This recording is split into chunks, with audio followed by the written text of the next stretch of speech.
Hello guys, good morning. Ayan, nakahuli ang amo ko ng isdang hamor, oh. Huli niya to.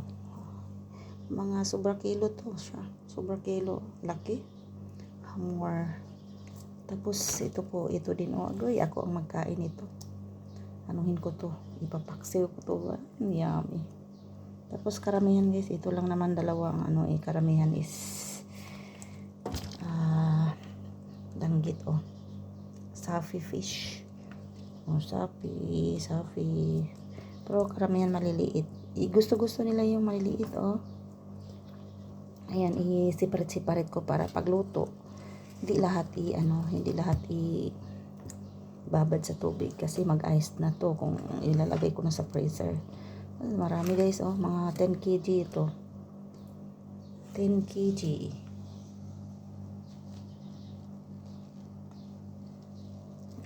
Libre ulam na guys, oh. Hindi na bibilihin. Kung bibilihin mo to, halagang 20 BD na to. Magkano sa pera natin? 3 mil mahigit na to. Kung bibilihin mo. Ayan. Ay, may iba pa pala. Ayan, ibukod ko yung kasi ako ang kakain yan. Ibukod ko yung ibang klase. Yung itong klase guys, masarap to, ispaksiw siya, oh. Yan sa itong klase, masarap sa paksiw. Tsaka ito, pang tuyo to siya. Marami lang sana. Ito ang masarap sa gawing tuyo, oh. Ayan, pinikas na tuyo. Masarap. Ay, may malalaki, oh. Oh, naigot siya sa pana, oh. Yan, oh, may pa, sugat pa siya, oh. Pinapana nila yan. Iwan ko ito, kung pana pa rin to.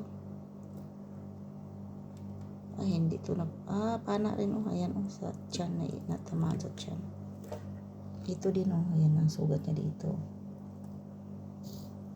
Ang dami guys, ang dami talaga. Ayan, ang dami. Kakain ba kayo ng safi po? So, sa Pilipinas guys, to eh. Danggit. Masarap to sa tuyo, ang danggit. Thank you so much for watching. Bye-bye.